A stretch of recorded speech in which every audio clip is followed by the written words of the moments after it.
English Easy Podcast. Hello, learners. Welcome back to English Easy Podcast, your partner to learning English. Think about your normal day for a second. Really think about it. How many times did you check your phone before lunch today? Yeah, was it 10 times? Or maybe 50 times? Right. Well, today we are putting it away. We're going on a special journey together. And, if you are a busy working professional, this deep dive is exactly for you. Exactly. We know your schedule is totally full. We know your mind is often very tired. So today, our mission is to explore a really fascinating idea. Yeah, what actually happens to our time, our productivity, and our deep emotions if we live 24 hours entirely without a phone? It's a profound experiment. And before we start, let me share a quick note about our format today. This deep dive is designed specifically for intermediate English learners. Which means we're keeping things very clear and easy to follow. Right. Because of this, our conversation will use simple, clear sentences. But we're still going to explore some very deep psychological concepts. We want to help you understand difficult ideas easily. So we'll act a bit like a mentor and a student today. Exactly. We'll guide you through a full day from the moment you wake up to the moment you go to sleep. And later, we'll also have a special interactive section to practice pronouncing new English vocabulary together. I am so ready for this. Let's start this journey in the morning because this is where the emotional realization really, it just hits you. It really does. So your eyes open. Your hand reaches out blindly toward the nightstand. Right. You don't even say good morning to yourself or stretch your arms. You just immediately want that glowing screen. But on this special no-phone day, your hand reaches for absolutely nothing. You grab the ghost of your phone. Oh, wow. The ghost phone. That is such a brilliant way to describe it. Yeah, and there is a real biological reason why this happens. Yeah. When you wake up, your brain is immediately craving dopamine. Over the years, you've built these really strong neural pathways. Pathways that basically tell your brain phone equals a quick reward. Precisely. So when your hand reaches out and finds empty air, your brain actually gets completely confused. It feels like a phantom limb for our digital lives. When a person loses an arm or a leg, but they can still feel it tingling. Our phones have practically become part of our physical bodies. They really have. It's a physical sensation. But here is the part I find most fascinating. When you finally get out of bed and you can't check your phone, the house feels incredibly quiet. Why does that sudden silence in the kitchen feel so intense? Well, it doesn't feel relaxing at all, does it? No. It actually feels quite stressful. That reaction makes perfect sense. We really have to look at how we use technology to manage our feelings. Normally, the phone acts as an emotional volume knob. An emotional volume knob. Yeah. When our own thoughts get too loud, we turn up the volume on our screens. We scroll through social media to turn down our worries about work or, our financial stress or just our general tiredness. Oh, I see. So without the screen to distract us, we are left totally alone with our own thoughts. Exactly. Yeah. In our research materials, there's a great anecdote about this. A person wakes up on their no-phone day. And to check the time, they actually have to stare at a physical wall clock. Wow, staring at a real wall clock. That feels like traveling back in time to the year 1999. It really does. Yeah. Then they go into the kitchen, they put water on the stove for their morning coffee. And usually they would look at social media while the water heats up, right? Yes. They would flood their brain with pictures of other people's perfect breakfasts. But today, they just stand there. They just watch the water boil. I can imagine that quiet waiting makes us feel incredibly vulnerable. We realize our feelings of anxiety or boredom are just very close to the surface. Right. We can't hide from them behind a piece of glass anymore. That is a powerful mechanism. The phone is really just a tool to hide from our morning feelings. So we finish our quiet coffee, we feel a little vulnerable and raw. Now it's time to leave the house and go to work. And that vulnerability you feel in the kitchen doesn't magically disappear when you step outside. In fact, that's exactly why we immediately want to reach for our phones again. Yes, we step out into the busy world, and we suddenly have a very strong urge to escape those quiet, uncomfortable feelings. Leaving the house without a phone is a very strange physical sensation. You stand at the door and check your pockets. You think, keys, wallet, wait, where's my phone? And when you realize you left it on purpose, it almost feels like you walked out of the house without wearing any shoes. Exactly. You feel totally exposed. That exposure leads to awkwardness. Think about the simple act of riding an elevator at your office. Usually the elevator is full of people, but no one is speaking. Because the phone is your escape screen. You look down at a blank screen just so you don't have to make eye contact or talk to your coworker. Right. You use it to build a wall around yourself. And without it, that wall is just gone. You are forced to look at the elevator numbers changing, or you just stare awkwardly at your own shoes. It's definitely uncomfortable at first. But, I will say there is a very beautiful side to this exposure, too. Well, think about waiting at the bus stop during your morning commute. Normally, you just stare down at your hands. You're entirely in a digital world. But without a phone, your brain actually processes the real world around you. Oh, like you actually notice things. Yes.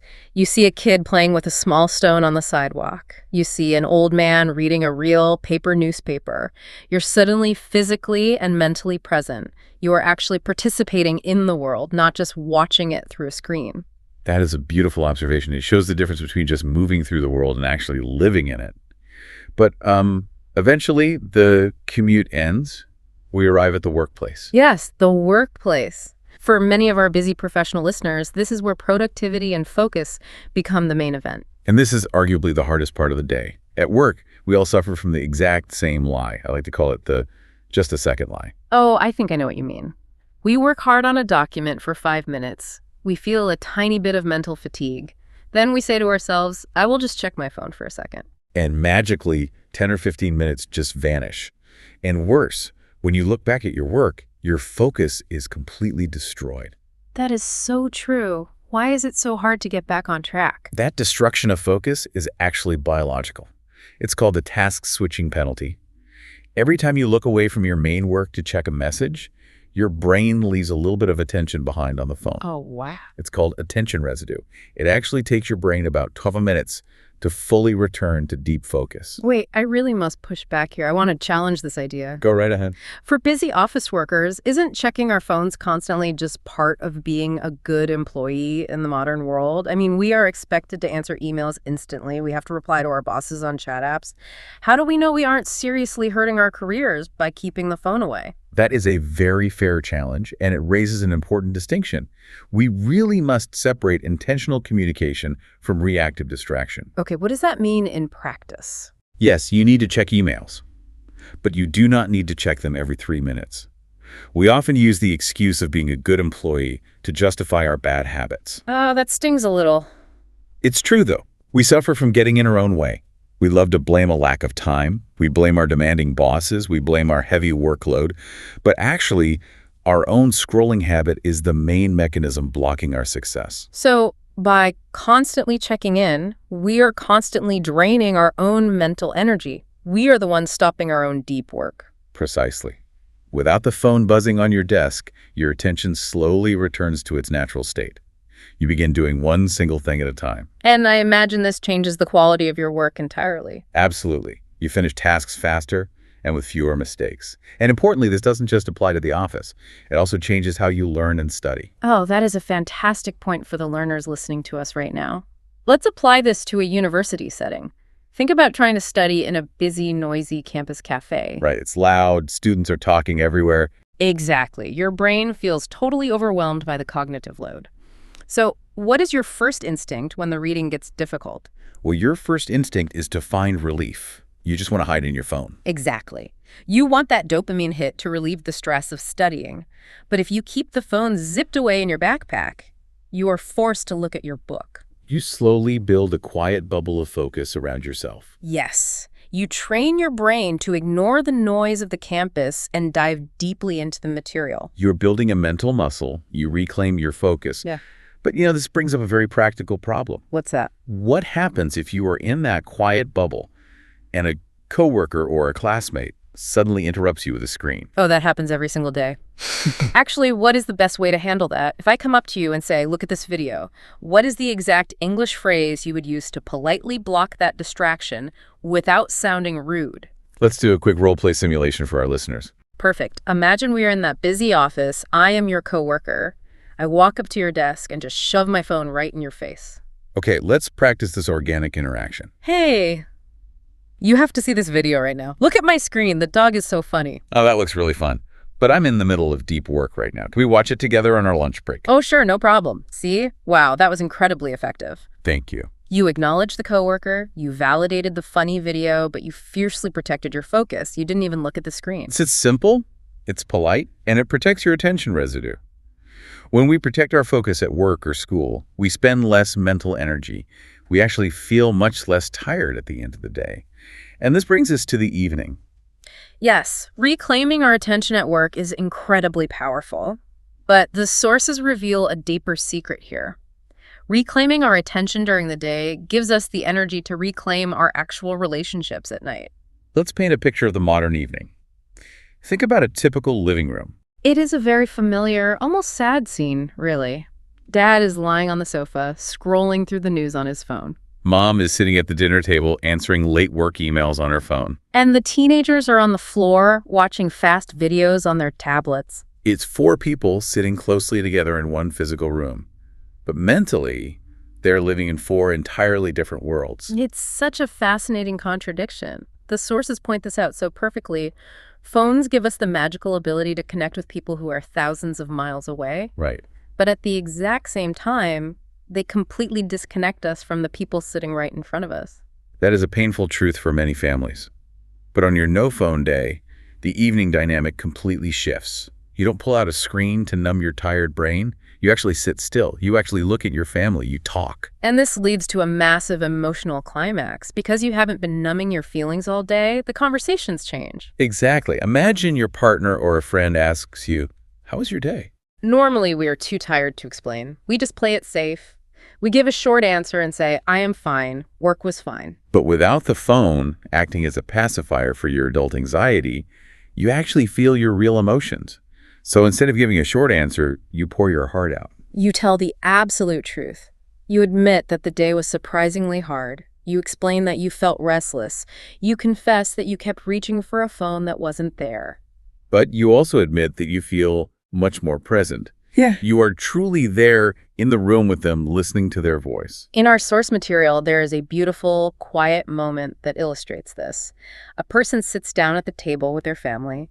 They brew a pot of tea. There are no phones allowed in the room. Right, and they end up talking honestly about the heavy pressure of constantly being online. They talk about the deep exhaustion of modern life, the pressure to always reply to messages quickly, the pressure to always look happy and successful on social media. It proves a very powerful point. One single, honest conversation over a cup of tea is worth more than 100 quick text messages. Through that conversation, you realize something profound. You clearly see how tightly you are holding onto the device. You are using it to run away from your own life. I really like comparing the phone to an adult pacifier. We pop it in our mouths when we are bored. We use it when we are sad, nervous, or avoiding a difficult conversation. But when you finally take the pacifier away, you wake up. You wake up and realize how incredibly loud and demanding the phone actually is. That perfectly summarizes the emotional arc of our 24-hour journey. We go from morning vulnerability to workplace focus to deep evening connection. And now we want to shift our energy. We're going to move into our interactive learning session. Yes. This is the time to actively practice. We're going to apply the key themes of our journey to concrete English-speaking skills. We have carefully selected 10 key words and phrases from our deep dive today. I will act as your language mentor. The host will act as the student. We will guide you through these 10 items. I'll define the word simply. I'll give you a clear example from our story. Then I will say the word very slowly. And during that quiet pause, you must practice saying the word out loud wherever you are. Remember, use this quiet time to actually move your mouth and practice. No one is judging you. Let's jump right in. Our first word is obsessed. It means your brain cannot stop thinking about something. The thought runs constantly in a loop. For example, in the morning, I was obsessed with checking my digital messages. Take a moment and repeat it out loud. Obsessed. Obsessed. That ED ending sounds a bit like a T sound, doesn't it? Obsessed. That is a great word for our listeners to use when talking about strong habits. Exactly right. Let's look at word number 2. The word is exaggerate. When you exaggerate, you make a story sound much bigger or worse than the actual truth. You do this to show strong emotion. For example, I told my friend I checked my phone 1,000,000 times today. It wasn't 1,000,000 times. I am exaggerating. Give it a try now. Exaggerate. Exaggerate. That is a long one. Exaggerate. I definitely exaggerate when I talk about how tired I am after work. We all do. Moving on to word number 3. The word is intense. When something is intense, it is very strong, heavy, or serious. It is the opposite of light and easy. For example, without my screen to distract me, the silence in my kitchen felt very intense. Let's hear you say it. Intense. Intense. That is a very sharp word. It sounds exactly like what it means. Word number 4 is a beautiful one. Vulnerable. When you feel vulnerable, you feel emotionally open and exposed. You feel like it would be easy for someone to hurt your feelings. For example, standing at the bus stop with no phone made me feel vulnerable. Your turn now. Vulnerable.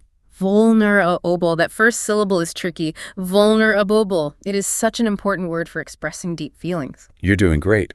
Word number 5 is contradiction. A contradiction is a situation where two facts do not match. They fight against each other. For example, it is a strange contradiction that phones connect us globally but disconnect us locally. Take a moment and practice. Contradiction. Contradiction. 4 syllables. Contradiction. Very useful for discussing complex topics in English. Now we will practice some very common English phrases. Phrase number 6 is play it safe. When you play it safe, you avoid taking any risks. You choose the easiest, most comfortable option. For example, when my boss asked how I was feeling, I decided to play it safe and just said I was fine. Give this phrase a try. Play it safe. Play it safe. The words link together smoothly. Play it safe. I use that phrase all the time at the office. Phrase number 7 is get in your own way. This means you are the person stopping your own success. Your own bad habits are the real problem. For example, I wanted to finish my project early, but my constant scrolling habit got in my own way. Let's hear you say it. Get in your own way. Get in your own way. It takes a lot of honesty to admit when you get in your own way. It truly does. Phrase number 8 is very emotional. Pour your heart out. When you pour your heart out, you share all of your hidden, secret feelings with someone you trust. You empty your emotions like pouring water from a glass. For example, sitting at the dinner table, he poured his heart out about his stressful week. Your turn now. Pour your heart out. Pour your heart out. That creates such a vivid mental picture. I love using visual phrases like that. We are almost done. Phrase number 9 is hold on to. When you hold on to something, you refuse to let it go. You keep it tightly in your grip, even if it is bad for you. For example, she realized she was holding onto her phone like a pacifier. Take a moment and repeat. Hold on to. Hold on to. Very clear, very simple. Hold on to. And our final phrase, number 10, is wake up to. This does not just mean opening your eyes in bed. It means finally seeing a truth that you were previously blind to. For example, after 24 hours of silence, I finally woke up to how much time I was wasting. Give this last one a try. Wake up to. Wake up to. Fantastic. You did an amazing job with that vocabulary practice. We highly encourage you to try using these words tomorrow. Whether you are writing an email at work, studying on campus, or chatting with your friends, try to fit one of these phrases into your day. Yes, speaking the words out loud in real situations is the absolute best way to make them stick in your brain permanently. So we have explored the emotional journey. We have practiced the vocabulary. What does this all mean for you right now? We want to interact directly with you. We have a question. Please answer this honestly in your head or type it down in the comments below. After hearing all of this, would you ever try a complete no-phone day? Just tell us yes or no. There is no wrong answer. We completely understand if your answer is no. Phones are incredibly necessary tools for modern survival. But, as your mentor today, I want to formally issue a challenge to all of our busy listeners. Try designing your own mini no-phone experiment. If a whole day is impossible, try a no-phone half day. A half day is a wonderful starting point. Just power the device down entirely on a quiet Sunday morning until lunch. Exactly. And when you do it, act like a scientist. Notice your physical feelings. Notice the phantom limb sensation. Notice the intense urge to check for notifications. But also, notice what feels really nice. Notice how calm your brain feels when it doesn't have to switch tasks constantly. You might be deeply surprised by the quiet relief you feel. You know, we started this deep dive by talking about that ghost phone, reaching out blindly in the dark for a glowing piece of glass. We discussed how we use that screen as an emotional volume knob to turn down the uncomfortable silence in our heads. We do. But we also learned that when we finally let go of the digital pacifier, we wake up to the real world. We stop getting in our own way at the office. We stop losing our precious energy to attention residue. And most importantly, we reclaim the mental space needed to truly connect with the people sitting right across the table from us. So as we wrap up our time together, I want to leave you with one final provocative thought. It's something for you to mull over as you commute to work or school tomorrow. Every time you open your phone, you are reading a story that someone else wrote for you. An algorithm is deciding what you feel. That's a heavy thought. It is. So if you stop letting a piece of glass dictate your emotions, what completely new, unwritten story will you create for yourself tomorrow? Could it be possible that the absolute best, most exciting, and most memorable parts of your life are waiting for you entirely outside of a screen?